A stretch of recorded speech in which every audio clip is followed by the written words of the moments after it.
நாட்டில் நல்லவங்க ஒருத்தர் 2 பேர் இருக்கிறதுனால தாங்க மழையே பெய்யுது அப்படின்னு சொல்கிறது உண்டு. நல்லார் ஒருவர் உளரேல் அவர் பொருட்டு எல்லாருக்கும் பெய்யும் மழை. சில சமயம் ரொம்ப பேர் திடீர்னு நல்லவங்களாகிடுவாங்க போல இருக்குது. அதனால தான் விடாமல் பேய் மழையாக கொட்டி தீர்த்துடுது. எல்லாரும் நல்லவங்களாகிட்டா உலகமே தாங்காது போல இருக்க. அப்பப்போ ஒருத்தர் 2 பேர் நல்லவங்களாகணும். அப்போ தான் சீராக மழை பெய்யும். மாதத்துக்கு 3 பேர் நல்லவங்களானா மாதம் மும்மாரி பொழியும்.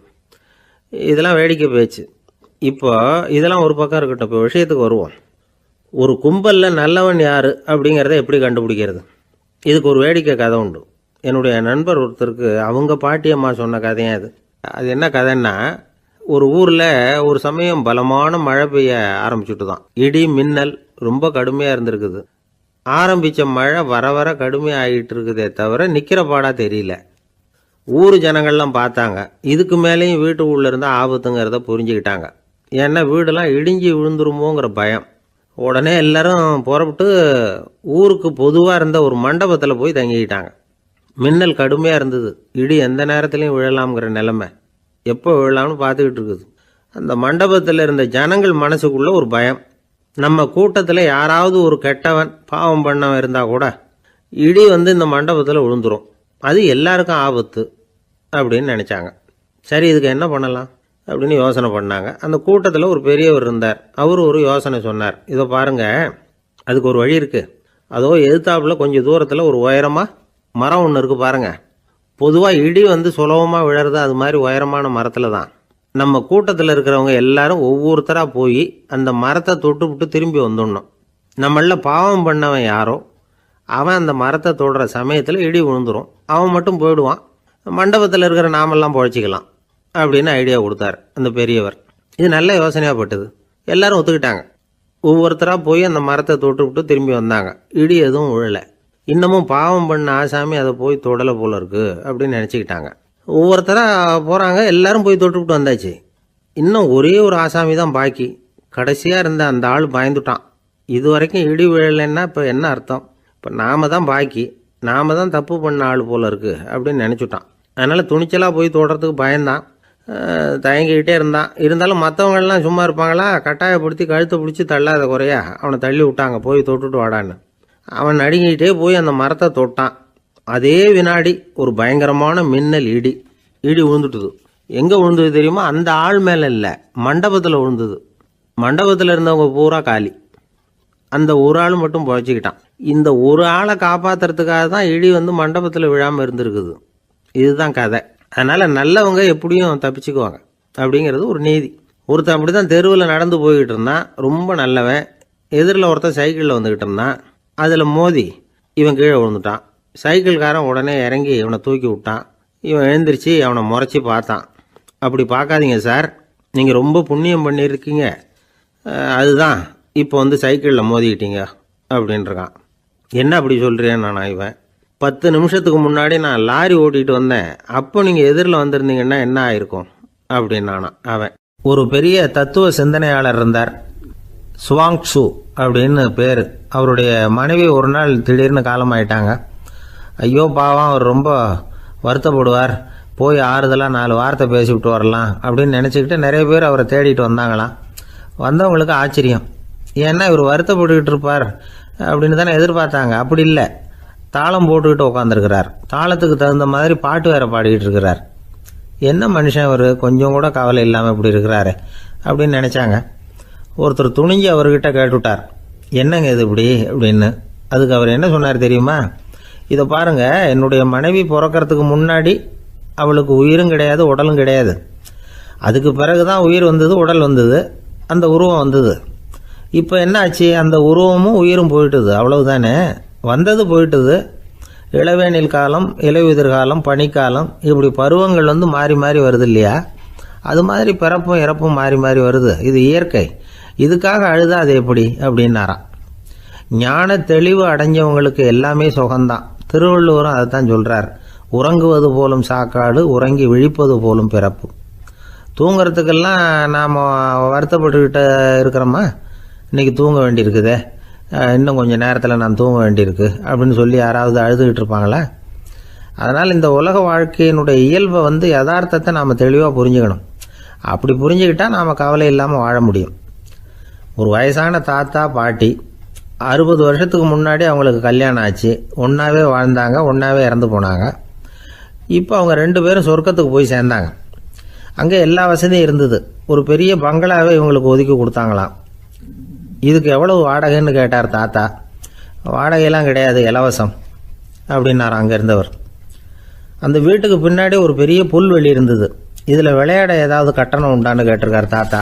அதெல்லாம் ஒன்றும் கிடையாது, பணம்லாம் கட்ட வேண்டியதில்லை அப்படின்னார் அவர். பக்கத்தில் ஹோட்டல் மாதிரி ஒரு பெரிய கட்டடம், உள்ள சாப்பாட்டு மேஜைகள், அது மேலே விதவிதமான பலகாரங்கள்.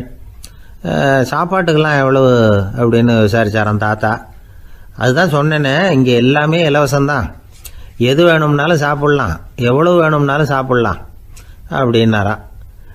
நீங்கள் சொல்கிறீங்க அப்படி, ஆனால் நான் சர்க்கரை சேர்த்துக்கக்கூடாது, உப்பு சேர்த்துக்கக்கூடாது, பாட்டி கையால் எப்பவும் பத்திய சாப்பாடு தான் அப்படின்னாராம் தாத்தா. இதை பாருங்கள், இங்கே உங்களுக்கு அந்த கவலையும் வேண்டியதில்லை.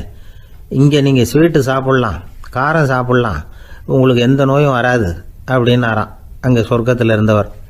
இதை கேட்ட உடனே அந்த தாத்தா பக்கத்தில் நின்ன பாட்டியை பார்த்து கத்தினாராம். அடி பாவி, எல்லாத்தையும் கெடுத்துட்டியே, நீ எனக்கு பத்திய சாப்பாடு போடாமல் கண்டதை திங்க விட்டுருந்தா 10 வருஷத்துக்கு முன்னாடியே நான் இங்கே சேர்ந்துருப்பேனே அப்படின்னாராம்.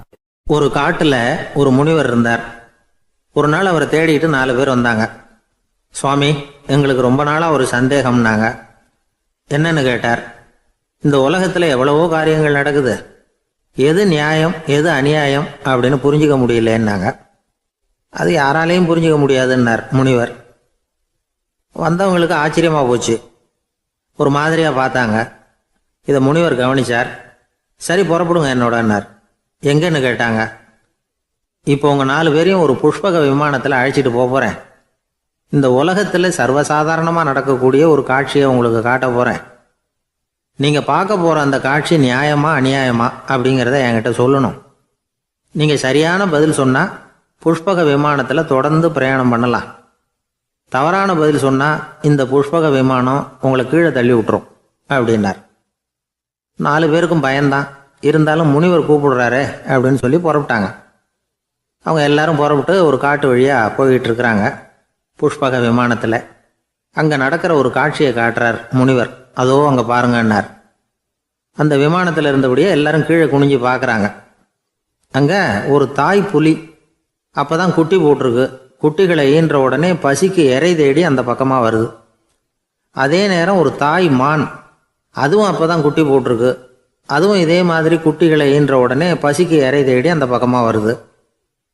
இப்போ அந்த புலி அந்த மானை அடித்து போட்டுவிடுது, அதுவும் சாப்பிடுது, குட்டிகளுக்கும் கொடுக்குது. இப்போ அந்த புலிக்குட்டிகள் முகத்தில் மகிழ்ச்சி, தாயை இழந்த அந்த மான் குட்டிகள் முகத்தில் துக்கம். இப்போ அந்த முனிவர் 4 பேர்கிட்டையும் கேட்குறார், நீங்கள் இங்கே பார்த்தீங்களே, இதில் எது நியாயம் எது அநியாயம் ஒவ்வொருத்தராக சொல்லுங்கள். உங்கள் பதில் சரியில்லைன்னா இந்த விமானம் உங்களை கீழே தள்ளி விட்டுரும், சொல்லுங்கள் பார்க்கலாம்னார். முதல்ல ஒருத்தன் சொன்னான், அந்த புலி செஞ்சது சரிதாங்க, அது பசிக்கு அதுதான் ஆகாரம், தன்னுடைய பசிக்கு தானே இறை தேடிக்கிட்டுது, அதில் என்ன தப்பு, அவ்வளவுதான், அதனால் புலி செஞ்சது நியாயம்தான் அப்படின்னா. அவ்வளவுதான், அந்த விமானம் அவனை அப்படியே கீழே தள்ளி விட்டுட்டுது. அதனால் அவன் கொடுத்த பதில் சரியில்லை அப்படிங்கிறது புரிஞ்சு போச்சு. இப்போ 2வது ஆள் சொன்னான், புலி செஞ்சது பாவம், அந்த தாய்மான் என்ன தப்பு பண்ணிச்சு, இப்போ அந்த குட்டிகளுக்கு யார் ஆதரவு, அதனால் புலி செஞ்சது அநியாயம் அப்படின்னா. அவ்வளவுதான், அவனையும் கீழே தள்ளி விட்டுடுது அந்த விமானம். இந்த பதிலும் சரியில்லை அப்படின்னு ஆயிட்டுது. இப்போ 3வது ஆள் வந்தான். முதல்ல 2 பேர் கீழே விழுந்ததை பார்த்துக்கிட்டு இருந்தான். அதனால் அவன் சொன்னான், ரெண்டுமே நியாயந்தாங்க, புலி இறை தேடினதும் இயற்கை, அதுக்கு மான் இறையானதும் இயற்கை, அதனால் இதில் ஒன்றும் தப்பு இல்லைன்னா. அவ்வளவுதான், அவனையும் அந்த விமானம் கீழே பிடிச்சி தள்ளி விட்டுது. இப்போ 4வது ஆள் வந்தான். முனிவர் கேட்டார், நீயாவது சொல்லுப்பா, இந்த செயலில் எது நியாயம்னார். அவன் தெளிவாக பதில் சொன்னான். அதாவது என்ன சொன்னான்னா, எனக்கு தெரியல அப்படின்னா. அவனை விமானம் கீழே தள்ளலை, சௌரியமாக அழைச்சிட்டு போட்டுது. இவனும் பிரயாணம் சௌக்கியமாக பண்ணானான். ஆக இதுதான் சரியான பதிலுங்கிறத முனிவர் உணர்த்தினார். இந்த கதையிலிருந்து நாம் புரிஞ்சுக்க வேண்டியது என்னென்னா, இந்த உலகத்தில் எவ்வளவோ காரியங்கள் நடக்குது. அதெல்லாம் ஏன் அப்படி நடக்குதுங்கிறதுக்கு எப்பேற்பட்ட பண்டிதராலும் பதில் சொல்ல முடியாது. தெரியாததை தெரியாதுன்னு ஒத்துக்கிட்டா வாழ்க்கை பிரயாணம் சுகமாக இருக்கும். அதனால் தேவையில்லாத விஷயங்களை புரிஞ்சுக்கிறதுக்கு நேரத்தை செலவு பண்ணிகிட்டு இருக்கக்கூடாது. வாழ்க்கையை குழப்பிக்க கூடாது. வாழ்க்கைக்கு தேவையானது என்னவோ அதை மட்டும் புரிஞ்சுக்கிட்டா போதும். இந்த காலத்து ஆள் ஒருத்தன் ஒரு பெரியவரை தேடி வந்தான். ஐயா, ஒரு சந்தேகம்னா. என்ன உன்னுடைய சந்தேகம்னார். பகுத்தறிவுன்னா என்ன, விதின்னா என்ன அப்படின்னு கேட்டான். இதுக்கு அவர், இப்போ உன்னுடைய வலது காலை தூக்குன்னார். தூக்கினான். சரி, இப்போ உன்னுடைய வலது காலை கீழே இறக்காம உன்னுடைய இடது காலையும் தூக்குன்னார். தூக்கினான். பொத்துன்னு கீழே விழுந்துட்டான். பெரியவர் சொன்னார், உன்னால் ஒரு காலை தூக்க முடிஞ்சுது, அதுதான் பகுத்தறிவு. 2 கால்களையும் ஒரே சமயத்தில் தூக்குனா அடிபடும், அப்படிங்கிறது தான் விதி அப்படின்னு விளக்கம் கொடுத்தார். இவன் தன்னுடைய விதியை நொந்துக்கிட்டே இடுப்பை பிடிச்சிக்கிட்டு அங்கேருந்து நடந்து போயிட்டானான். ஒரு ஊரில் ஒரு பெரியவர் இருந்தார். ஒரு நாள் அவரை தேடி ஒருத்தர் வந்தார். ஐயா, நான் கடவுளை பரிபூர்ணமாக நம்புகிறேன் அப்படின்னார். சரி, அந்த நம்பிக்கை உனக்கு எப்படி வந்ததுன்னு கேட்டார் இவர். அவர் சொல்ல ஆரம்பித்தார். ஐயா, எனக்கு கல்யாணம் ஆகி 10 வருஷம் ஆச்சு. ஆனாலும் குழந்தை பாக்கியம் இல்லை. அதுக்கு என்ன காரணமாக இருக்கும்னு நான் யோசனை பண்ணிகிட்டு இருந்தப்போ நண்பர் ஒருத்தர் ஒரு ஆலோசனை சொன்னார்.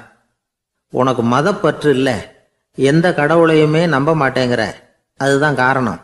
கடவுளை நம்பு, உனக்கு குழந்தை பாக்கியம் கிடைக்கும் அப்படின்னார். அவர் அப்படி சொன்னாரே தவிர எனக்கு சந்தேகம்தான். இருந்தாலும் அவர் சொன்னபடியும் நடந்து தான் பார்ப்போமே அப்படின்னு முடிவு பண்ணேன். கடவுளை நம்ப ஆரம்பித்தேன். அந்த வருஷமே அழகான ஆண் குழந்தை பிறந்தது. எல்லாம் இறைவன் அருள் அப்படின்னார். இவர் இப்படி சொன்னதை கேட்டதும் அந்த பெரியவர் சொன்னார், நீ சொல்கிறதெல்லாம் சரிதான். இருந்தாலும் இந்த காலத்தில் எந்த ஒரு காரியமாக இருந்தாலும் அதை சோதனை செஞ்சு பார்த்துட்டு தான் ஒரு முடிவுக்கு வந்து சேர முடியும். அறிவுபூர்வமான முடிவு அதுவாக தான் இருக்கும். அறிவியல் சோதனைகள் அப்படித்தான். ஒரு குறிப்பிட்ட விஷயத்தை பற்றி எத்தனை தடவை சோதனை பண்ணாலும் ஒரே முடிவு தான் கிடைக்கணும். அதுதான் சரியாக இருக்கும். அதனால் இப்போ மறுபடியும் ஒரு சோதனைன்னார். என்ன செய்யணும் அப்படின்னு கேட்டார் இவர். கடவுள்கிட்ட ஒரு பெண் குழந்தை வேணும்னு கேளு. முதல்ல ஆண் குழந்தையை கொடுத்தது மாதிரியே இப்போ ஒரு பெண் குழந்தையையும் கொடுக்குறாரா பார்க்கலாம் அப்படின்னார். சரின்னு சொல்லி இவர் அதே மாதிரி முயற்சி பண்ணினார். அதுக்கப்புறம் அவர் இந்த பெரியவர்கிட்ட வரவே இல்லை. கொஞ்ச காலம் கழித்து இவரே அவரை தேடிக்கிட்டு போய் கதவை தட்டினார். அவர் கதவை திறந்தார். என்ன ஆச்சு, கடவுள் கண் திறந்தாரா அப்படின்னு கேட்டார். அவர், அந்த சமாச்சாரம்லாம் நமக்கு வேணாம் சார். முதல் தடவை அது ஏதோ தற்செயலாக ஏற்பட்ட ஒரு சாதகம். இப்போ நீங்கள் 2வது தடவை சொன்ன பிறகு தினமும் கடவுளை வேண்டிக்கிட்டு தான் இருக்கிறேன், ஒன்றும் நடக்கலை அப்படின்னார் ரொம்ப விரக்தியாக. ஒரே ஒரு தோல்வியில் உங்கள் நம்பிக்கையெல்லாம் பறந்து போயிடுது பார்த்தீங்களா அப்படின்னார் அந்த பெரியவர். எல்லாம் நல்ல விதமாக நடக்கிற வரைக்கும் நம்பிக்கை, எதிர்பார்த்தது தோல்வியில் முடிஞ்சுட்டுதுன்னா அவநம்பிக்கை.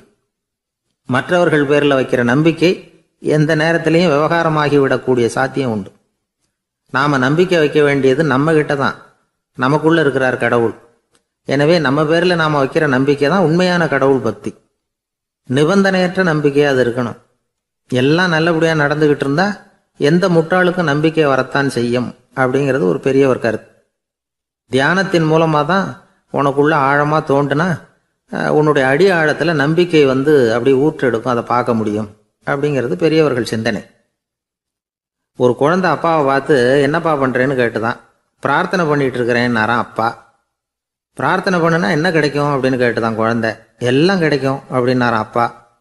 நீ வச்சிருக்கிறிய பேனா அது கூட கிடைக்குமான்னு கேட்டுதான் குழந்தை. கிடைக்குமேன்னு இருக்கார். அப்படின்னா அந்த பேனாவை என்கிட்ட கொடுத்துரு, நீ பிரார்த்தனை பண்ணி வேற பேனா வாங்கிக்கோ அப்படின்னு தான் அந்த குழந்தை. ஒரு வயசான பாட்டியின் தாத்தாவும் ஒரு பூங்காவில் உட்காந்து பேசிக்கிட்டு இருக்கிறாங்க. அவங்களுக்கு கல்யாணம் ஆகி 53 வருஷம் ஆச்சு.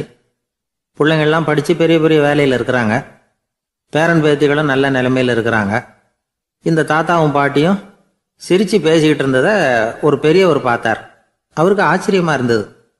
இந்த வயசுலேயும் இவ்வளவு அந்யோன்யமாக இவங்க பேசிக்கிட்டு இருக்கிறாங்களே அப்படின்னு நினச்சார். சரி, நேரிலேயே கேட்டுருவோமே அப்படின்னு நினச்சிக்கிட்டு கிட்ட போனார். உங்கள் மன வாழ்க்கையின் வெற்றிக்கான ரகசியம் என்ன அப்படின்னு கேட்டார்.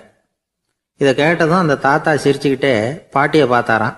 அதுக்கப்புறம் சொன்னாராம், நான் இந்த அம்மாவை கல்யாணம் பண்ணிக்கிட்டதுக்கும் எங்களுடைய இல்வாழ்க்கை இவ்வளவு நாளாக பலம் குறையாமல் மகிழ்ச்சியாக இருக்கிறதுக்கும் காரணம் ஒன்று தான்.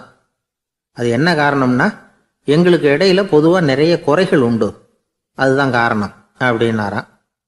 அவர் சொல்றது சரிதான் அப்படிங்கிறது மாதிரியே அந்த பாட்டியும் அவரை நிமிர்ந்து பார்த்தாங்களாம். இந்த பெரியவர் மறுபடியும் அந்த பாட்டியை பார்த்து அதே கேள்வியை கேட்டிருக்கார். உங்களுடைய நீண்டகால மன வாழ்க்கைக்கு கிடைச்ச வெற்றி எதனாலேன்னு சொல்ல முடியுமா அப்படின்னு கேட்டாராம். அவங்களும் சிரிச்சுக்கிட்டே பதில் சொன்னாங்களாம். என்ன பதில் தெரியுமா? சில பேரை நாம குறிப்பிட்ட பண்புகளுக்காக நேசிக்கிறோம், வேற சிலரை நாம் அந்த பண்புகள் இல்லாத குறைகளுக்காகவே விரும்பி பழகிறோம் இல்லையா அப்படின்னு கேட்டுவிட்டு தலையை குனிஞ்சுக்கிட்டாங்களாம் அந்த பாட்டியம்மா. அவங்க அப்படி சொன்னதை கேட்டதும் இவருக்கு புதுசா ஞானம் பிறந்தது மாதிரி இருந்துதான். இதுதான் மனம் நிறைந்த மன வாழ்க்கை அப்படிங்கிறார் சுவாமி சின்மயானந்தர். பண்புகளை எப்படி நேசிக்க முடியுதோ அதே மாதிரி பண்புகள் இல்லாத குறைகளையும் நேசிக்க முடியும். மனசுதான் காரணம். ஒரு மேல்நாட்டு தம்பதி, அவங்களும் தாத்தா பாட்டி தான். அவங்க 2 பேரும் ஒரு பூங்காவில் உட்காந்து சிரிச்சு பேசிக்கிட்டு இருக்கிறாங்க. அதை ஒருத்தர் பார்த்தார். அவருக்கு ஆச்சரியம், இவ்வளவு காலம் ஆகி இந்த வயசுலயும் இப்படி அன்பா பேசிக்கிட்டு இருக்கிறாங்களே அப்படிங்கிற ஆச்சரியம். கிட்ட நெருங்கி போனாரு. கேட்டார், ஏன் தாத்தா உங்களுக்கு கல்யாணம் ஆகி எவ்வளவு வருஷம் ஆச்சுன்னார். 55 வருஷம் ஆச்சுன்னாராம் அவரு. இன்னமும் இவ்வளவு சந்தோஷமா இருக்கிறீங்களே, அதுக்கு என்ன காரணம்னு கேட்டிருக்கார். அதுக்கு என்ன காரணம்னா, இது வரைக்கும் எங்களுக்குள்ள சண்டையே வந்ததில்லை அப்படின்னாராம். அது எப்படி முடியும்னு கேட்டிருக்கார் இவர் ஆச்சரியமா. அந்த தாத்தா சொல்ல ஆரம்பிச்சாராம், பாருப்பா, எங்களுக்கு கல்யாணம் ஆன புதுசுல நானும் என்னுடைய மனைவியும் ஒரு குதிரை மேலே ஏறி ஒரு காட்டு வழியா போய்கிட்டு இருந்தோம். கொஞ்ச தூரம் போனதும் அந்த குதிரை எடக்கு பண்ணிச்சு. நான் உடனே கீழே இறங்கி அந்த குதிரையை பார்த்து, இது உனக்கு முதல் தடவை அப்படின்னு மிரட்டலா சொல்லிவிட்டு ஏறி உக்காந்தேன். மறுபடியும் போனோம். கொஞ்சம் தூரம் குதிரை நல்லபடியாக நடந்து போச்சு. மறுபடியும் எடக்கு பண்ண ஆரம்பிச்சுட்டுது. நான் கீழே இறங்கினேன். கையில் இருந்த சாட்டையால் ஓங்கி ஒரு அடி கொடுத்தேன். இது உனக்கு 2வது தடவை அப்படின்னு சொல்லிவிட்டு ஏறி உக்காந்தேன். மறுபடியும் குதிரை கொஞ்சம் தூரம் நல்ல விதமாக நடந்து போச்சு. அப்புறமும் எடக்கு பண்ண ஆரம்பிச்சுட்டுது. அந்த சமயத்தில் ஒரு ஆற்று பாலத்தை கடந்து போய்கிட்டு இருக்கிறோம். நான் கீழே இறங்கினேன்.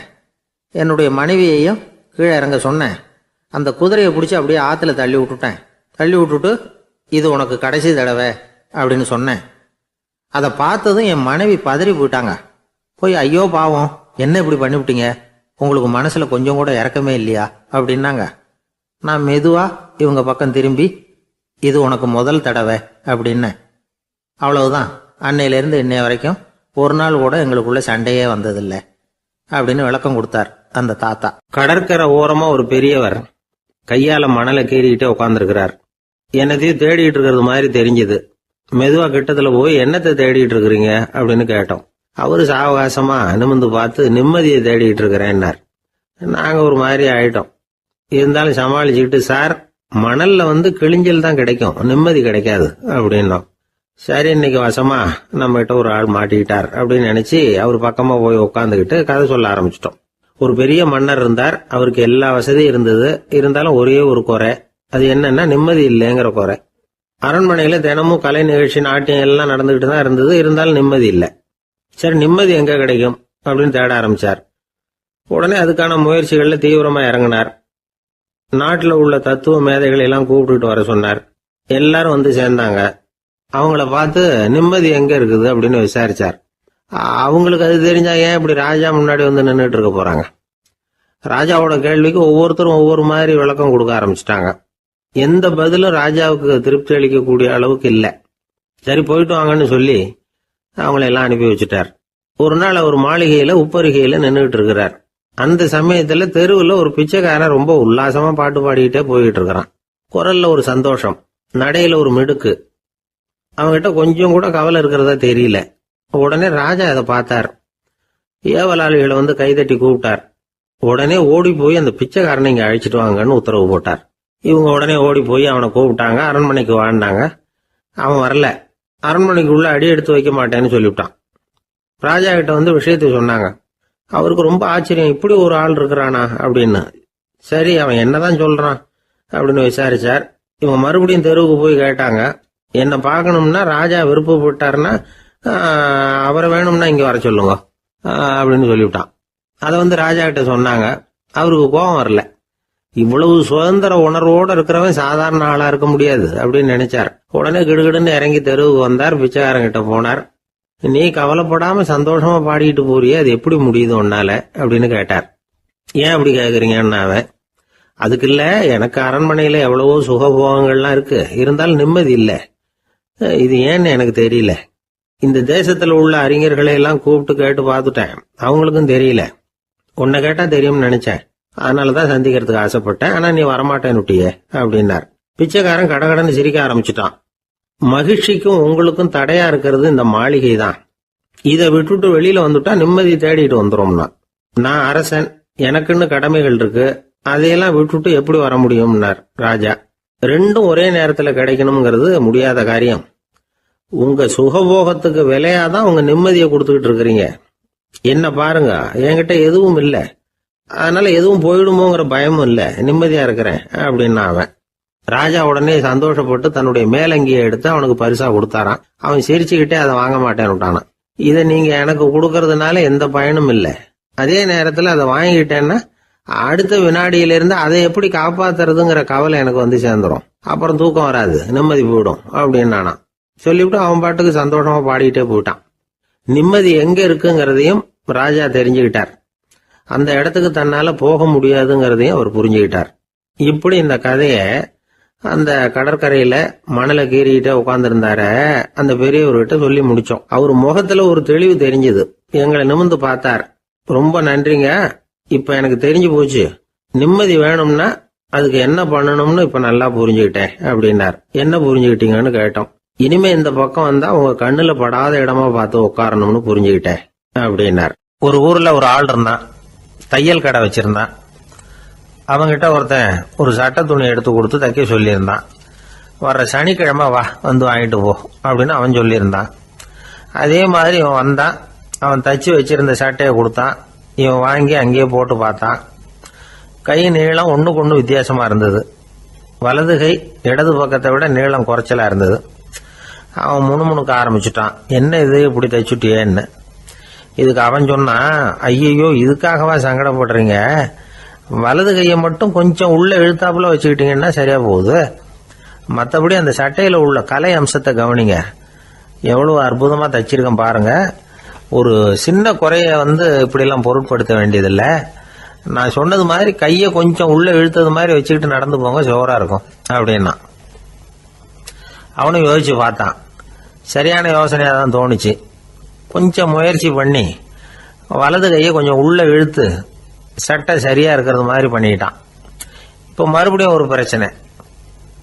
வலது கையை உள்ள இழுத்த மாதிரி அப்படியே வச்சுக்கிட்டதும் முதுகு பக்கம் கொஞ்சம் துணி தளர்த்தியா தொங்குறது மாதிரி தெரிஞ்சது. என்ன இது, முதுகு பக்கம் துணி குவிஞ்சுட்டுதே, தொங்குதே அப்படின்னா மறுபடியும், அடடா இதுக்காகவா கவலைப்படுறீங்க, உடம்ப அதுக்கு தகுந்த மாதிரி கொஞ்சம் வளைச்சிக்கிட்டா சரியா போடுது, இதுக்காக அந்த அழகான தையலை பிரிச்சு அதுல உள்ள கலை அம்சத்தை கெடுக்கிறதுக்கு என் மனசு இடம் தரல, எவ்வளவுக்கு தளர்த்தியா இருக்கோ அவ்வளவுக்கு கொஞ்சம் உடம்ப வளைச்சி அப்படி குனிஞ்சது மாதிரி போங்க போதும் அப்படின்னா. அதுவும் நல்ல யோசனையா தான் பட்டுது இவனுக்கு. சரின்னு சொல்லிவிட்டு புறப்பட்டான். தெருவில் இறங்கினான். கையை கொஞ்சம் உள்ள இழுத்தான், உடம்ப கொஞ்சம் முன்னால வளைச்சான், சட்டைக்கு தகுந்த மாதிரி உடம்ப பண்ணிட்டான், மெதுவா நடந்து போறான். இப்போ எதிரில் இன்னொருத்தன் வரான். இவனை பாக்குறான். இவன் போட்டிருக்கிற சட்டையை பாக்குறான். ஆஹா அற்புதம்ங்கிறான். சும்மா சொல்லக்கூடாது, ரொம்ப நல்லா இருக்கு, நிச்சயமா இது இந்த ஊர் மேல தெருவில் இருக்கிற ஒருத்தன் இருக்கானே, அவன் தச்சதா தான் இருக்கணும் அப்படின்னா. இதை கேட்டதும் அவனுக்கு ஆச்சரியம். எப்படி அவ்வளவு கரெக்டா கண்டுபிடிச்சிங்க அப்படின்னு கேட்டிருக்கான். இதுக்கு அந்த வழிபோக்கன்னு சொன்னானா, அவன் ரொம்ப கெட்டிக்காரன், உங்களை மாதிரி உடம்பும் கையும் வளைஞ்சு போன ஒரு ஆசாமிக்கு அவனை தவிர வேற யாராலேயும் இவ்வளவு பொருத்தமான ஒரு சட்டையை தைக்க முடியாது அப்படின்னானா. பாருங்க, அவனுக்காக இவன் அனுசரிக்க போய் இவனோட நிலைமை எப்படி ஆயிடுது பாருங்க. இதே மாதிரி தான் சில சடங்குகளும் சம்பிரதாயங்களும் நம்மளை கோமாளி ஆக்கி விட்டுரும். எதுவா இருந்தாலும் அதுல அறிவுபூர்வமான அணுகுமுறை அவசியம். ஒரு நர்ஸ் அவசரமா ஓடி டாக்டர் கிட்ட சொல்லிச்சான், டாக்டர் ஒரு தப்பு நடந்து போச்சு, 10ஆம் நம்பர் பெட்ல இருக்கிற பேஷண்ட்டுக்கு காலில் ஆபரேஷன் பண்றதுக்கு பதிலாக கையில் ஆபரேஷன் பண்ணி விட்டீங்க, கை ஆபரேஷன் பண்ணிக்க வேண்டிய ஆள் 7ஆம் நம்பர் பெட்ல இருக்கார் அப்படின்னு தான். அதுக்கு ஒரு பதட்டப்படாம சொன்னாராம், பரவாயில்ல, இவரை தூக்கி 7ஆம் நம்பர் பெட்ல போட்டுரு அப்படின்னாராம். தான் மட்டும் வாழ்ந்தா போதும் அப்படின்னு நினைக்கிறவங்களும் உண்டு. தானும் வாழணும், அடுத்தவங்களும் வாழணும் அப்படின்னு நினைக்கிறவங்களும் உண்டு. முதல்ல சொன்ன வகையை சேர்ந்த மனிதர்கள் எப்படி தெரியுமா? எப்படியாவது தான் மட்டும் வாழ்ந்தால் போதுங்கிற நினைப்பு தான் எப்பவும் அவங்களுக்கு இருக்கும். தங்களுடைய வளர்ச்சிக்கு எது தடையா இருந்தாலும் சரி, யார் தடையா இருந்தாலும் சரி, அதை அழிச்சுட்டு தான் மறுவேலை பார்ப்பாங்க. அவங்கெல்லாம் பாவ காரியங்களுக்கு தயங்குறதே இல்லை. அப்படிப்பட்ட வாழ்க்கை அவங்களுக்கே இடைஞ்சல அமைஞ்சு விடுறது உண்டு. அதை விளக்கறதுக்கு ஒரு கதையும் உண்டு. ஒரு ஊர்ல அப்படிப்பட்ட ஆள் ஒருத்தன் இருந்திருக்கான். நிறைய பாவங்களை செஞ்சவன். அதன் காரணமா நரகப்படுகொழியில விழுந்துட்டான். நரகப்படுகொழிங்கிறது ஒரு பெரிய கிணறு மாதிரி. ஏற்கனவே பாவம் செஞ்சவங்க நிறைய பேர் அதில் விழுந்து கிடக்குறாங்க. உள்ள ஏகப்பட்ட சத்தம், எல்லாம் அந்த பாவாத்மாக்கள் போடுற சத்தம். இப்போ விழுந்தானே, இவனும் சத்தம் போட்டான். இவன் போடுற சத்தம் கொஞ்சம் அதிகமாக கேட்டுது. இந்த கிணத்துக்கு பக்கத்தில் புத்தர் உட்கார்ந்துருக்கிறார். அவர் காதில் இவன் போடுற சத்தம் விழுந்தது.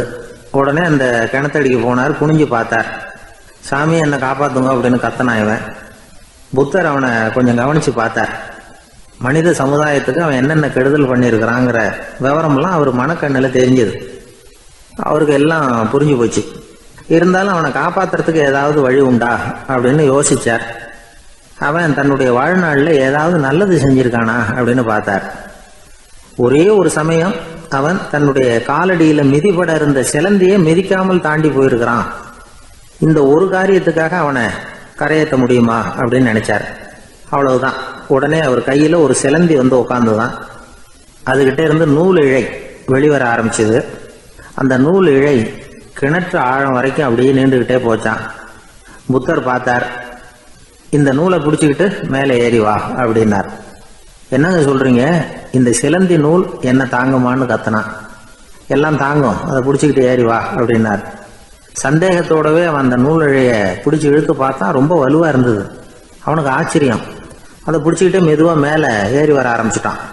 பாதி தூரம் ஏறி வந்திருப்பான். அப்போ அவன் காலுக்கு கீழே ஏதோ சத்தம். என்னன்னு குனிஞ்சு பார்க்கறான். கீழே கிடந்தவங்க சில பேரும் அந்த நூலை பிடிச்சி மேலே வந்துகிட்டு இருக்கிறாங்க. இவனுக்கு கோபம் வந்துட்டுது. தன்னுடைய இடுப்புல வச்சிருந்த கத்தியை எடுத்து தன்னுடைய காலுக்கு கீழே நூல் இழையை அப்படியே வெட்டி விட்டுட்டான். இனிமே நாம மட்டும்தான் மேலே ஏறி வந்துடணும் அப்படின்னு நினைச்சுக்கிட்டான். ஆனா நடந்தது என்ன தெரியுமா? மொத்த நூல் இழையும் அப்படியே அருந்து கீழே விழுந்துட்டுது. அவனும் பொத்துன்னு கீழே விழுந்துட்டான். மறுபடியும் கத்த ஆரம்பிச்சுட்டான். ஏற்கனவே அவன் செஞ்சிருந்த ஒரு சிறு கருணை அந்த நூல் இழைக்கு உறுதியை கொடுத்தது. இப்போ அவன் செஞ்ச பாவம் அந்த நூல் இழைய வலுவிழக்க செஞ்சுட்டுது. அடுத்தவங்களும் வாழணுங்கிற எண்ணம் அவனுக்கு இருந்திருந்தா இப்போ அவனும் கரையேறி வந்திருப்பான், மற்றவங்களும் சௌக்கியமா வந்து சேர்ந்திருப்பாங்க. அதனால நாமும் வாழணும், அடுத்தவங்களும் வாழணும் அப்படின்னு நினைக்கிறவன் வாழ்க்கையில சீக்கிரம் முன்னுக்கு வந்துடுவான். ஒருத்தன் ஒரு டாக்டர் கிட்ட போனான். மருந்து வாங்கினான். வாங்கி கொண்டாந்து பேசாம வச்சுட்டான், சாப்பிடல. அப்புறம் எதுக்காகப்பா போய் அவர்கிட்ட மருந்து வாங்கினேன் அப்படின்னு கேட்டாங்க. டாக்டர் வாழணும் இல்லையா, அதனாலதான் அப்படின்னா. அவர் கொடுத்த மருந்தை நீ ஏன் சாப்பிடல அப்புறம் அப்படின்னு கேட்டாங்க. நான் வாழணும் இல்லையா, அதுக்காக தான் அப்படின்னா. ஒரு ஊர்ல ஒரு ஆள் இருந்தான். அவன் ஒரு நாள் கோயிலுக்கு போனான். கடவுள்கிட்ட வேண்டிக்கிட்டான், எனக்கு ஒரு 1,00,000 ரூபா நீ கொடுத்தா நான் உன் சன்னதியில் ஒரு தேங்காய் உடைக்கிறேன் அப்படின்னு வேண்டிக்கிட்டான். கடவுள் பார்த்தார். உடனே அவன் கண் முன்னாடி தோன்றினார். இந்தா நீ கேட்ட 1,00,000 ரூபாய் அப்படின்னு சொல்லி அவன் கையில் பணத்தை கொடுத்துட்டு மறைஞ்சிட்டார். இவனால் நம்பவே முடியல. இவ்வளவு சுலபமாக கிடைக்கும்னு தெரிஞ்சிருந்தா அனாவசியமாக ஒரு தேங்காய் உடைக்கிறேன்னு வேண்டியிருக்க வேண்டியது இல்லையே அப்படின்னு நினச்சான். இருந்தாலும் வேண்டுதலை நிறைவேற்ற வேண்டியது கடமை. அதுக்காக என்ன பண்ணால், பக்கத்தில் ஒரு கடைக்கு போனான். ஒரு தேங்காயை கையில் எடுத்தான். இது என்ன விலைன்னு கேட்டான். 5 ரூபான்னார் கடையில் இருந்தவர். அதிகமாக இருக்குதே விலைன்னா. அப்படின்னா ஒன்று செய்யுங்க, அடுத்த ஊருக்கு போங்க, அங்கே தென்னந்தோப்பு அதிகம், அதனால் அங்கே இதை விட குறைஞ்ச விலைக்கு கிடைக்கும் அப்படின்னார். சரின்னு அடுத்த ஊருக்கு கிளம்புனான். அங்கே போய் விசாரித்தான். ஒரு தேங்காய் 3 ரூபாய் விலைன்னாங்க. இதுவும் அதிகமாக தெரியுதேன்னா.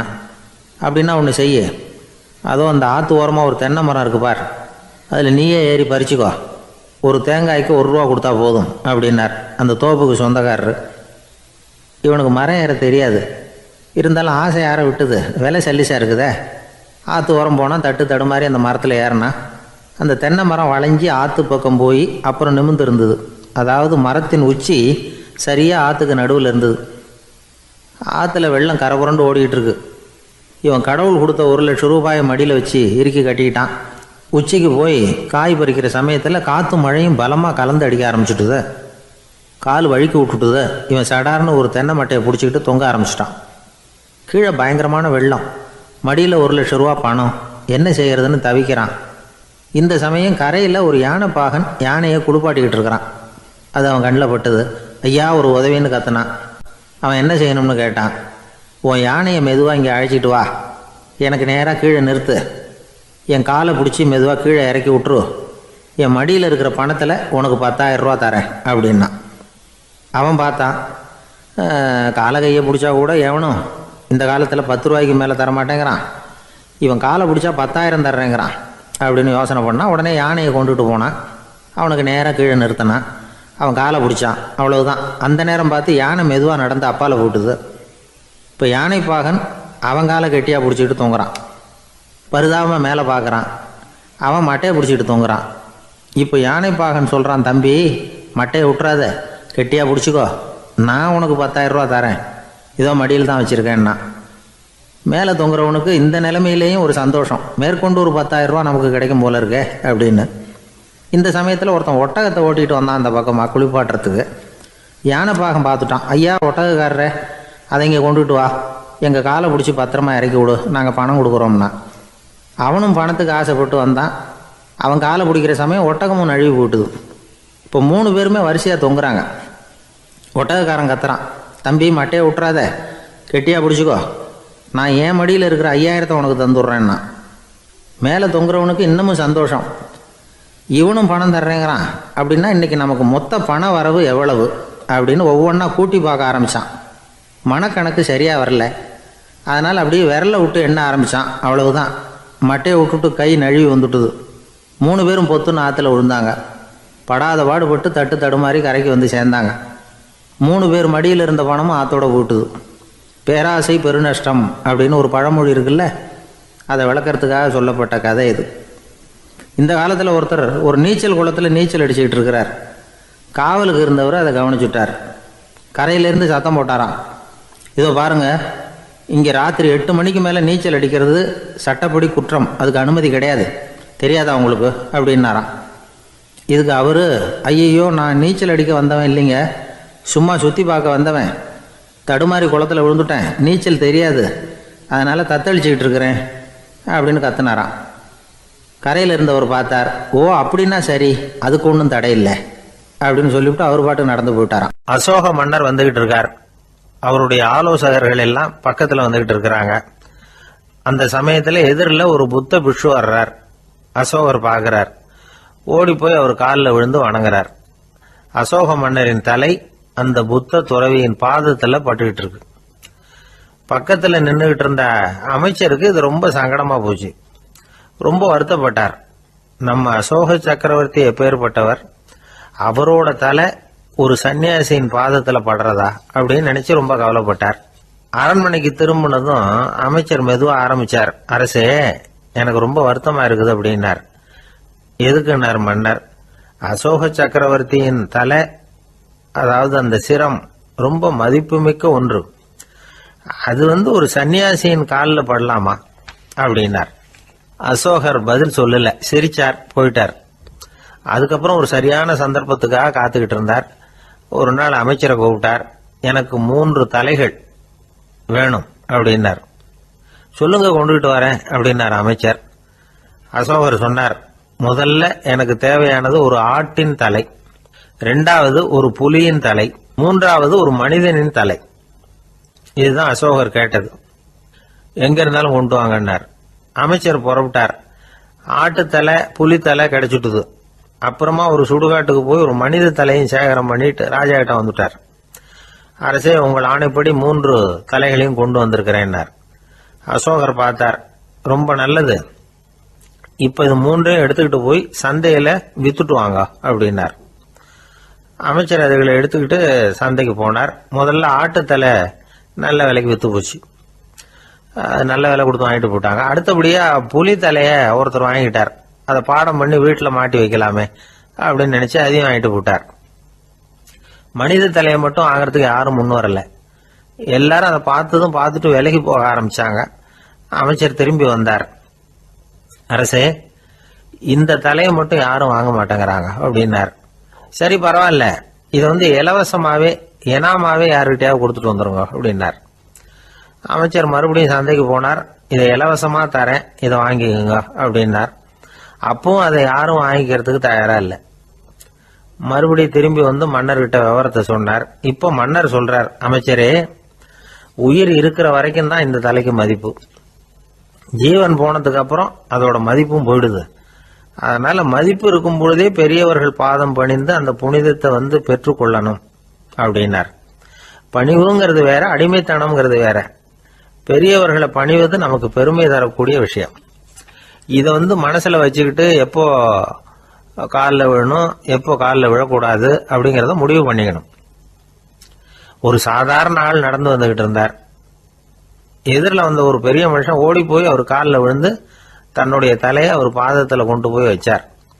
கொஞ்ச நேரம் கழிச்சு எழுந்திரிச்சு வந்துட்டார். வந்த பிறகு இவரை கேட்டேன், ஏன் திடீர்னு ஓடி போய் அந்த ஆளு காலில் விழுந்தீங்க அப்படின்னு. அவர் போட்டிருக்கிறது என்னோட காணாம போன செருப்பான்னு கண்டுபிடிக்கிறதுக்காக அப்படி விழுந்தேன் அப்படின்னார். ஒரு ஊர்ல ஒரு பெரியவர் இருந்தார். அவர் ஒரு குரு. அவர் தொடர்ந்து தியான கூட்டங்கள் நடத்துவார். அந்த கூட்டத்தில் கலந்துக்கிறதுக்காக பல ஊர்கள்ல இருந்து சீடர்கள் நிறைய பேர் வருவாங்க போவாங்க. ஒரு நாள் அங்கே கூட்டம் நடந்துகிட்டு இருக்குது. அந்த சமயத்தில் சீடர்களில் ஒருத்தன் என்னத்தையே திருடி விட்டான். மற்ற சீடர்கள் அதை கவனிச்சுட்டாங்க. இவன் ஆப்பிட்டுக்கிட்டான். கூட்டம் முடிஞ்ச பிற்பாடு இவன் திருடின விஷயத்த அந்த பெரியவர்கிட்ட போய் சொன்னாங்களாம். அவர் கவனத்துக்கு கொண்டுகிட்டு போனாங்க. ஆனால் அவர் இதை காதிலே போட்டுக்கல, கண்டுக்கவே இல்லை. போய் சொன்ன சீடர்களுக்கெல்லாம் ஏமாத்தமாக போயிட்டுது. என்ன இது, இவ்வளவு தூரம் நாம் கண்டுபிடிச்சி போய் சொல்கிறோம், அவர் கண்டுக்கவே மாட்டேங்கிறாரே அப்படின்னு ஒரு மாதிரி ஆயிட்டாங்க. இருந்தாலும் அதை பற்றி ஒன்றுமே சொல்லிக்கல, பேசாமல் இருந்துட்டாங்க. கொஞ்ச நாள் ஆச்சு. அதே ஆள் மறுபடியும் ஒரு திருட்டில் மாட்டிக்கிட்டான். சீடர்கள் மறுபடியும் அந்த குரு கிட்ட விஷயத்த சொன்னாங்க. அவர் அப்பவும் வழக்கம் போல சும்மாவே இருந்துட்டார். இவர் இப்படி இருக்கிறத பார்த்ததும் அந்த சீடர்களுக்கு கோபம் வந்துட்டுது. உடனே அந்த சீடர்கள்லாம் ஒன்று கூடி பேசினாங்களாம். எல்லாருமா சேர்ந்து ஒரு விண்ணப்பம் தயார் பண்ணாங்க. அதை குருநாதர்கிட்ட கொண்டுட்டு போய் கொடுத்தாங்க. அந்த விண்ணப்பத்தில் இவங்க என்ன எழுதியிருக்கிறாங்க தெரியுமா? குருநாதர் அவர்களே, உடனே திருடனவன் மீது சட்ட நடவடிக்கை எடுக்கணும். நீங்கள் அப்படி அவனை இங்கே சேர்க்கக்கூடாது. நீங்கள் சேர்த்தீங்கன்னா நாங்கள் இங்கே இருக்கிறத பற்றி யோசிக்க ஆரம்பிச்சிருவோம். அவனை இந்த மடத்தை விட்டே துரத்தி பண்ணணும். நீங்கள் அவனை வெளியில் அனுப்புங்க, இல்லைன்னா நாங்கள் அத்தனை பேரும் வெளியில் போயிடுறோம். இப்படி தான் அந்த விண்ணப்பத்தில் எழுதியிருக்கிறாங்க. குரு அந்த விண்ணப்பத்தை வாங்கி படித்து பார்த்தார். அதுக்கப்புறம் அதை எழுதின அத்தனை பேரையும் கூப்பிட்டாரு. எல்லாரும் இப்படி வாங்கன்னாரு. வந்தாங்க. இப்படி என் எதிரில் உட்காருங்கன்னார். உட்காந்தாங்க. அப்புறம் சொன்னார், இதை பாருப்பா, நீங்கள் எல்லாரும் புத்திசாலிகள். உங்களுக்கு எது நல்லது எது கெட்டதுங்கிறது நல்லா தெரியும். நீங்கள் மேற்கொண்டு ஏதாவது படிக்கணும்னு நினச்சா வேறு எங்கே வேணும்னாலும் போகலாம். அதுக்கு நான் தடை சொல்ல மாட்டேன். ஆனால் உங்களால் குற்றம் சாட்டப்பட்ட அவன் இருக்கானே, அவன் எப்படின்னா அவனுக்கு எது நல்லது எது கெட்டதுங்கிறதெல்லாம் தெரியாது. அதனால தான் திருடுறான். நீங்கள் சொல்கிறது மாதிரி அவனை அடித்து துரத்தி விடுறோம்னு வச்சுக்கோங்க, அவனுக்கு எப்படி நல்லது கெட்டது தெரியும்? அவனுக்கு அதை யார் சொல்லி கொடுக்கறது? அதனால் இங்கேயே இருக்கட்டும், அதுதான் சரி. இதுக்காக நீங்கள் எல்லாரும் என்னை விட்டுட்டு போனாலும் சரி, அவனை நான் விரட்ட மாட்டேன் அப்படின்னு விட்டாரான். இவ்வளவையும் திருடனை அந்த சீடன் கேட்டுக்கிட்டே இருந்திருக்கான். அவன் கண்களில் கண்ணீர். அப்படியே எழுந்திரிச்சு வந்தான். குரு காலில் விழுந்தான். அவன் கண்ணீரில் அவனது தீமை கழுவப்பட்டது அப்படிம்பாங்க. அதாவது சீடர்களுக்கு அந்த குருவோட பெருமை அப்போ தான் புரிஞ்சுதான். ஒரு நல்ல ஆசிரியர் இருக்காருன்னு வச்சுங்க, நல்லா படிக்கிற பையனுக்கு தான் பாடம் சொல்லி கொடுப்பேன்னா அது என்ன பெரிய விஷயமா? மோசமாக படிக்கிறவனையும் மாற்றி காட்டுறேங்கிறது தான் பெருமை. இந்த காலத்து குரு ஒருத்தர் ஒரு ஆசிரமம் வச்சு நடத்திட்டு வந்தார். நிறைய பேர் தினம் வருவாங்க போவாங்க. ஒரு நாள் ஒருத்தன் வந்தான். அந்த குரு முன்னாடி போய் நின்னான். ஐயா, என்ன உங்கள் சீடனாக ஏற்றுக்கணும்னா. அந்த குரு நிமிர்ந்து பார்த்தார். உன்னுடைய நோக்கம் என்னன்னு கேட்டார். ஐயா, உங்ககிட்ட கொஞ்ச நாள் இருந்தேன்னா நல்ல பழக்க வழக்கங்களை கற்றுக்கலாம். அதுக்கப்புறம் வெளியில் போய் ஒரு நல்ல தொழில் தொடங்கி வாழ்க்கையில் முன்னுக்கு வரணுங்கிறது தான் என்னோட நோக்கம் அப்படின்னா. நீ சொல்கிறது சரி, ஆனால் உன்னால் இங்கே நல்ல பழக்க வழக்கங்களை கற்றுக்க முடியலேன்னு வச்சுக்கோ, அப்போ என்ன பண்ணுவேன் அப்படின்னு கேட்டார் அவர். அப்படி ஆச்சுன்னா என்ன, உங்களை மாதிரியே ஒரு ஆசிரமம் ஆரம்பித்து அதுக்கு குருவாக இருந்துட்டு போகிறேன் அப்படின்னு நானும். ஒருத்தன் வேகமாக ஓடி வந்தான். ஏன்ப்பா அப்படி தலை தெறிக்க ஓடி வர்றேன்னு கேட்டேன். பின்னாடி துரத்திக்கிட்டு வருது சார் அப்படின்னா. ஏதாவது நாய் துரத்திக்கிட்டு வருது போல இருக்கு அப்படின்னு நினச்சி அவனுக்கு பின்னாடி பார்க்குறேன். கண்ணுக்கு எட்டின தூரம் வரைக்கும் எதுவுமே தெரியல. ஏன்பா எதுவும் ஒன்றை துரத்துறது மாதிரி தெரியலையே என்ன, நல்லா பாருங்கள் சார் அப்படின்னா. பார்த்துட்டு தான் சொல்கிறேன் என்ன. இதோ பாருங்கள் சார், இதுதான் என்னை துரத்துது அப்படின்னு அவன் காட்டுறான். அவன் சுட்டி காட்டின இடத்துல பார்த்தா அங்கே அவனுடைய நிழல் தான் தெரியுது. என்னப்பா சொல்கிற அப்படின்னு சொல்லி அவனை சந்தேகமாக பார்த்தேன். அதுக்கப்புறம் தான் அவன் விவரமாக பேசினான். சார், எனக்கு என் நிழலை கண்டா பிடிக்கிறதில்ல. எப்போ பார்த்தாலும் இது என்னையே பின்தொடர்ந்து வந்துக்கிட்டு இருக்குது. இதை என்னால் சகிக்கவே முடியல. இதை என்கிட்டேருந்து பிரிக்கிறதுக்கு எவ்வளவோ முயற்சிகள்லாம் பண்ணி பார்த்துட்டேன், முடியலன்னா. அப்படி என்னென்ன முயற்சிகள் பண்ணினேன் அப்படின்னு கேட்டேன். அவன் என்னென்ன செஞ்சாங்கிறத விவரமாக சொன்னான். அவன் என்ன பண்ணியிருக்கிறான், ஒரு பெரிய குழியை தோண்டி அதில் தன்னுடைய நிழலை புதைச்சிருவோம் அப்படின்னு முடிவு பண்ணிட்டு மண்வெட்டி எடுத்துக்கிட்டு தோட்டத்து பக்கம் போயிருக்கான். ஆழமாக ஒரு குழியை தோண்டியிருக்கான். குனிஞ்சு பார்க்குறான். அந்த குழிக்குள்ளே தன்னுடைய நிழல் தெரியுது. ஆஹா, இதுதான் சமயம், நிழல் இப்போ குழிக்குள்ளே இருக்குது, மண்ணை போட்டு மூடி விடலாம் அப்படின்னு நினச்சிக்கிட்டு கொஞ்சம் மண்ணை அள்ளி போட்டான். பார்த்தா இப்போ அந்த நிழல் அந்த மண்ணுக்கு மேலே வந்து நிற்கிது. இது ஏதுடா வம்பா போச்சு அப்படின்னு அவசரமாக மண்ணை வாரி போட்டு மூடி பார்க்குறான். குழி பூராவும் மூடி விட்டு பார்க்குறான். மறுபடியும் நிழல் மேலே வந்து உட்காந்துக்கிட்டு இருக்குது. சரி, இதை குழியில் புதைக்க முடியாது அப்படின்னு முடிவு பண்ணிட்டு இதை இங்கேயே இப்படியே விட்டுட்டு ஒரே ஓட்டமாக ஓடி போடுவோம் அப்படின்னு நினச்சி எடுத்தான் ஓட்டம். அது காலை நேரம். இவன் மேற்க நோக்கி ஓடிக்கிட்டு இருக்கிறான். ஓடி ஓடி பார்க்குறான், நிழல் இவனை விட வேகமாக இவனுக்கு முன்னாடி ஓடிக்கிட்டு இருக்கு. சரி, திரும்பி ஓடி பார்ப்போம் அப்படின்னு நினச்சிக்கிட்டு அப்படியே சடார்னு திரும்பி ஓட ஆரம்பித்தான். பார்த்தான், அப்பாடா நிழலை காணலை. கொஞ்சம் தூரம் ஓடி ஒரு இடத்துல நின்று அப்படியே சாவகாசமாக திரும்பி பார்க்குறான். பின்னாடி நின்றுக்கிட்டு இருக்குது நிழல். இப்படி ஓடி வந்து தான் இங்கே நம்ம முன்னாடி நின்று தன்னுடைய அவஸ்தையை சொல்லிகிட்டு இருக்கிறான். இந்த நிழலை துரத்துறது அல்லது வெட்டி விடுறது, இதுக்கு ஏதாவது வழி இருக்கா சொல்லுங்கள் சார் அப்படிங்கிறான். நமக்கு ஒன்றும் புரியல. அந்த நேரம் பார்த்து ஒரு பெரியவர் வந்தார். அவர்கிட்ட யோசனை கேட்டோம், என்ன செய்யலாம்னு. அவர் சொன்னார், இந்த பாருப்பா, நீ அங்கேயும் எங்கேயும் ஓடாத, அப்படியே கீழே படுத்துக்கொண்டார். அது நல்ல உச்சி வேலை. அவன் அப்படியே கீழே படுத்துக்கிட்டான். இப்போ அப்படி இப்படின்னு திரும்பி பார்க்குறான், நிழலை காணலை. அவன் இப்போ தான் நிம்மதியாக இருந்தான். இப்போ அந்த பெரியவர் சொன்னார், எல்லா மனிதர்களுமே இப்படி தான் ஓடிட்டு இருக்கிறாங்க. நான் எனது அப்படிங்கிற ஆணவம் தான் அவங்கள துரத்திக்கிட்டு இருக்கு. அதை விட்டுட்டு ஓடணும்னு நினச்சாலும் அது முன்னாடி வந்து நிற்கிது. பரம்பொருளை நோக்கி ஓடுறப்போ இந்த ஆணவம் பின்னாடி வந்து விடுது. பரிபூர்ண சரணாகதிங்கிற நிலையில் அது முழுசுமாக மறைஞ்சு விடுது. தன்னை உணர்கிற வேலை அது. அந்த நேரம் மனிதனுக்கு விடுதலை உணர்வு ஏற்படுகிற நேரம் அது. அப்படிப்பட்ட சுதந்திர மனிதர்களாக எல்லாரும் மாறி போயிட்டாங்கன்னா இந்த உலகமே இன்பமயம் அப்படின்னு ஒரு விளக்கம் கொடுத்தார் பெரியவர். நம்மால் ஒருத்தர் வேகமாக ஓடி வந்துக்கிட்டு இருந்தான். ஏன்டா அப்படி ஓடி வர்ற அப்படின்னு கேட்டார் எதிரில் வந்தவர். ஆசை துரத்துது, அதுதான் ஓடி வர்றேன்னா. உனக்கு என்ன ஆசைன்னு கேட்டார். எனக்கு ஒன்றும் ஆசை இல்லைங்க, என்னை எப்படியாவது பிடிச்சுடணும்னு போலீஸ்காரங்களுக்கு ஆசை.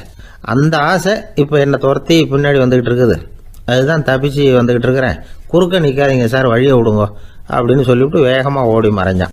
ஜப்பானில் உள்ள ஒரு புத்த விகாரை. அங்கே ஒரு வயசான பௌத்த குரு தங்கியிருக்கிறார். ஒரு நாள் ராத்திரி கடுமையான குளிர். அவரால் தாங்க முடியல. பார்த்தார், மரத்தில் செஞ்ச புத்த சிற்பங்கள் அங்கே நிறைய இருந்தது. அதில் ஒன்றை எடுத்து அதுக்கு தீ மூட்டி அந்த நெருப்பில் குளிர் காஞ்சிக்கிட்டு இருக்கிறார். மர சிற்பம் தீ வச்சதும் படபடன்னு வெடிக்க ஆரம்பிச்சுட்டுது. அந்த சத்தத்தை கேட்டதும் அந்த புத்த விகாரையின் குருக்கள் வெளியில் ஓடி வந்தார். இவர் ஆனந்தமாக குளிர் காஞ்சிக்கிட்டு இருக்கிறார். அவரால் பொறுத்துக்க முடியல. தெருவில் தெரிஞ்சுக்கிட்டு இருந்த அந்த பெரியவரை இங்கே தங்க அனுமதித்ததே அவர் தான். இவர் இப்படி பண்ணுறாருன்னு நினச்சிக்கிட்டே அவரை கோபமாக பார்த்தார். ஏன் இப்படி கோபமாக பார்க்குறீங்க, இப்படி வந்து உட்காருங்க அப்படிங்கிறாரு இவர். அவருக்கு இன்னமும் கோபம் வந்துட்டுது. எங்கள் கடவுளை எரிச்சுட்டீங்களே அப்படின்னு சத்தம் போட்டாராம். அப்படியா அப்படின்னு கேட்டுக்கிட்டே அந்த சாம்பலை கிளறினார் இவர். என்ன செய்கிறீங்கன்னு கேட்டிருக்காரு அவர். நான் எலும்புகளை தேடுறேன்னாராம். நீங்கள் ஒரு பைத்தியம், இது ஒரு மர சிற்பம், இதில் எலும்புகள் கிடையாது அப்படின்னாராம். அவருக்கு கோபம் வந்துட்டுது. உடனே வெளியில் போங்கன்னு கத்தியிருக்கார். வெளியில் தள்ளி கதவையும் சாத்தி விட்டாராம். மறுநாள் காலையில் கதவை திறந்து பார்த்தா அந்த வயசான பெரியவர் ஒரு மைல்கல் மேலே சில காட்டு பூக்களை வச்சு புத்தம் சரணம் கச்சாமின்னு சொல்லிக்கிட்டே இருக்கிறார். இவருக்கு சந்தேகமாக போட்டுது. கிட்ட போனார். என்ன செஞ்சுக்கிட்டு இருக்கீங்கன்னு கேட்டார். இது என்னுடைய காலை நேர பிரார்த்தனைனாராம். நிஜமாகவே நீங்கள் ஒரு பைத்தியமாக தான் இருக்கணும், ஏன்னா அது ஒரு மைல்கல் அப்படின்னாராம். இப்போ அந்த பெரியவர் சொன்னாராம், நீங்கள் ஒரு மரத்தை புத்தராக நினைக்கும் பொழுது நான் ஏன் ஒரு மைல்கல்ல புத்தராக நினைக்கக்கூடாது? நான் புத்தரை எரிக்கலாம், ஏன்னா அவரை நான் நேசிக்கிறேன். அந்த சிற்பம் மரத்தால் ஆனதுங்கிறது எனக்கு தெரியும். நான் ஒரு மைல்கல்ல தொழலாம், ஏன்னா அது எனது பூக்களை தாங்குது.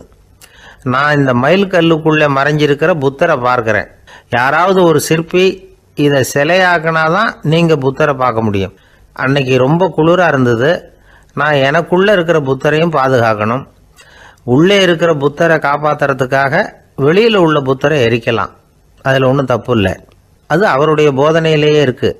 உனக்குள் ஜோதியாக இரு அப்படிங்கிறது அவருடைய போதனை. என்னுடைய புத்தர் குளிரில் நடுங்கிட்டு இருந்தார். அந்த மர சிற்பங்கள் வெயில் மழையில் உணர்ச்சி இல்லாமல் இருந்தது, அதனால் அப்படி பண்ணினேன். ஆனால் நீங்கள் என்ன பண்ணீங்க? நான் ஒரு மர புத்தரை எரிச்சதுக்காக உயிருள்ள புத்தரை வெளியில் தள்ளி கதவை சாத்தினீங்க அப்படின்னாராம் அந்த பெரியவர். உண்மையான பக்திங்கிறது இதுதான். அதாவது உனக்குள் ஜோதியாக இரு அப்படின்னு புத்தர் சொன்னார் இல்லையா, அது மாதிரி தனக்குள் ஜோதியாக இருக்கிற இந்த காலத்து ஆசாமிகள் நிறைய பேர் உண்டு. எப்பவும் போதையிலேயே இருக்கிறவங்க. ஒரு நாள் நடு ராத்திரி ஒரு மது கடையில் ஒரு ஆள் அங்குள்ள சிப்பந்திகள் கிட்ட கேட்டுக்கிட்டு இருக்கிறான். மறுபடியும் இந்த கடை எப்போ திறப்பாங்கன்னு கேட்டானா.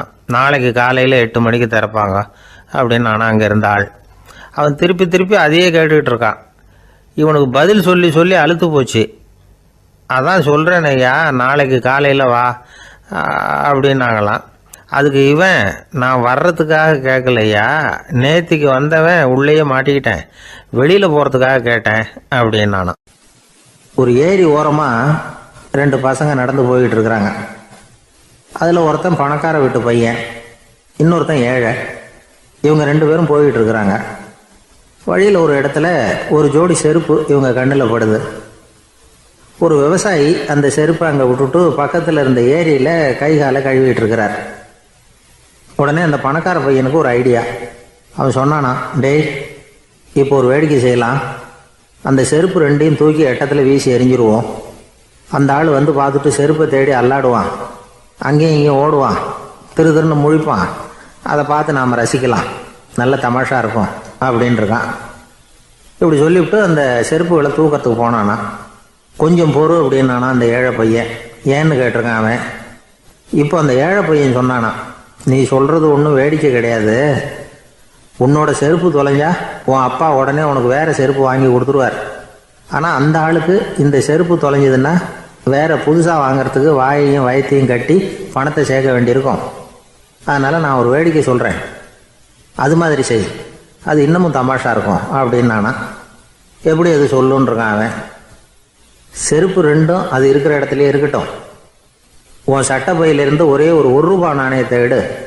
அதை அந்த செருப்பு மேலே அதோட குதிகால் பகுதியில் வச்சுட்டு நாம் 2 பேரும் அந்த மரத்துக்கு பின்னாடி ஓடி போய் மறைஞ்சு நின்றுக்குவோம். அப்புறம் பாரு வேடிக்கையே அப்படின்னா. அதே மாதிரி 1 ரூபா காசு செருப்பு மேலே வச்சுட்டு இவங்க 2 பேரும் மறைஞ்சு நின்றுக்கிட்டாங்க. கொஞ்ச நேரத்தில் அந்த விவசாயி வந்தார். காலில் உள்ள மண்ணை தட்டிவிட்டு செருப்பை மாட்டுறதுக்காக போனார். அங்கேருந்த காசு கண்ணில் போட்டுவிட்டுது. அவருக்கு ஆச்சரியமாக போச்சு. அதை கையில் எடுத்து பார்க்குறார். 4 பக்கமும் திரும்பி திரும்பி பார்க்குறார், யார் இதை வச்சுருப்பான்னு. கடைசியில் ஆகாயத்தை பார்க்குறார். ஆண்டவா, இது உன்னோட கருணை தான். நீ தான் யாரோ புண்ணியவான் மனசில் தர்மம் பண்ணுற எண்ணத்தை உண்டாக்கி இருக்கிற. அந்த புண்ணியவான் நல்லா இருக்கணும் அப்படின்னு வாழ்த்தி அந்த காசை கண்ணில் ஊற்றிக்கிட்டாரான். மறைஞ்சிருந்து பார்த்துக்கிட்டு இருந்த ஏழை பையன் இப்படி சொன்னான், பாத்தியா, உன்னை புண்ணியவான்னு வாழ்த்தி விட்டு போகிறார் அந்த ஆள். அவருக்கும் சந்தோஷம், அதை பார்த்து நமக்கும் சந்தோஷம். உனக்கு 1 ரூபாங்கிறது ஒரு பெரிய விஷயம் இல்லை, ஆனால் அதனால் நமக்கு கிடைச்சிருக்கிற மகிழ்ச்சி ரொம்ப உயர்வானது அப்படின்னு நானும். வேடிக்கையும் கிண்டலும் இது மாதிரி அடுத்தவங்களுக்கு இடைஞ்சலாக இல்லாமல் இருக்கணும் அப்படிங்கிறார் கலைவாணர். ஆனால் பாருங்கள், அவருக்கே இடைஞ்சலாக வர்ற விஷயங்களை கூட அவர் வேடிக்கையாக தான் எடுத்துக்கிட்டாராம். ஒரு தடவை ஒருத்தர் கலைவாணர்கிட்ட வந்து, ஐயா என் குழந்தை செத்து போச்சு அப்படின்னு சொல்லி அழுதாராம். உடனே இவர் அவருக்கு 100 ரூபா பணத்தை கொடுத்து, இந்தாங்க அடக்கம் செய்யுங்க அப்படின்னு சொல்லி அனுப்பி வச்சாராம். 1 வருஷம் கழிச்சு மறுபடியும் அதே ஆள் வந்திருக்கார். இவர் மறந்துருப்பாருங்கிற நினைப்புல, அண்ணே என் குழந்தை இறந்து போச்சுண்ணே அப்படின்னாராம். இவர் மறுபடியும் 100 ரூபா கொடுத்து ஆறுதல் சொல்லி அனுப்பி வச்சாராம். 7-8 மாசம் கழிச்சு மறுபடியும் அதே ஆள் வந்திருக்கார்.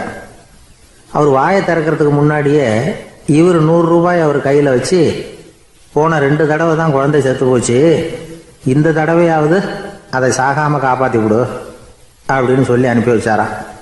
அதுக்கப்புறம் அந்த ஆள் வர்றதே இல்லையா. எனக்கு தெரிஞ்ச ஒருத்தர் இருக்கார். அவர் ஒரு பெரிய காவல்துறை அதிகாரி, ரொம்ப கண்டிப்பானவர். அவரை கண்டாவே எல்லாரும் பயப்படுவாங்க. அப்படிப்பட்டவர் வீட்டுக்கு போனால் அப்படியே அடியோட மாறிடுவார். அங்கே போய் பார்த்தீங்கன்னா குழந்தைகளோட குழந்தையா அவர் விளையாடிக்கிட்டு இருப்பார்.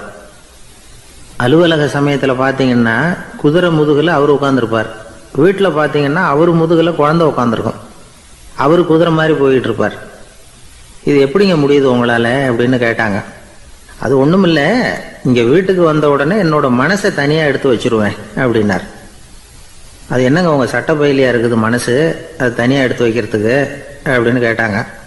அப்படி இல்லைங்க, இது ஒரு பயிற்சி, மனப்பயிற்சி, அவ்வளவுதான் அப்படின்னார்.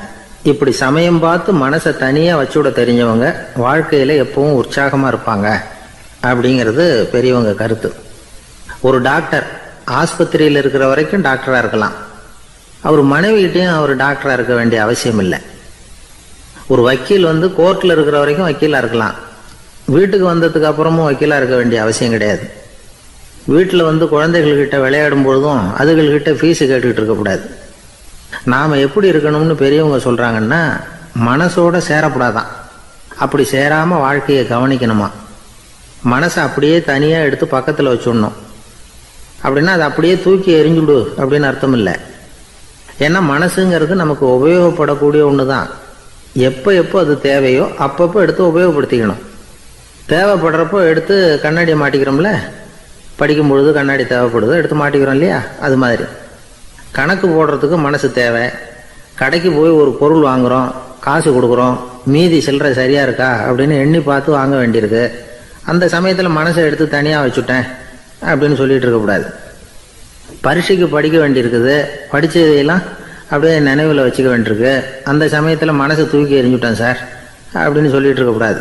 அப்படி சொன்னால் பரீட்சை நம்மளை தூக்கி எறிஞ்சிடும். அதனால் தேவைப்படுறப்போ மனசை உபயோகப்படுத்தணும், தேவையில்லாதப்போ அது தனியாக ஓய்வு எடுத்துக்க விட்டுடணும். இப்படி நாம் பழக்கப்படுத்திக்கிட்டா வாழ்க்கைங்கிறது நமக்கு புதுசாக தெரியுமா. மனசுக்கும் ஒரு சக்தி கிடைக்கும். எந்திரங்களுக்கு ஓய்வு கொடுக்குற மாதிரி மனசுக்கும் ஓய்வு கொடுக்கணும், இல்லைன்னா அது களைச்சி போயிடும். குழந்தைகள் மனசை சுமந்துக்கிட்டு இருக்கிறது இல்லை. இது முதியவர்கள் குழந்தைகள்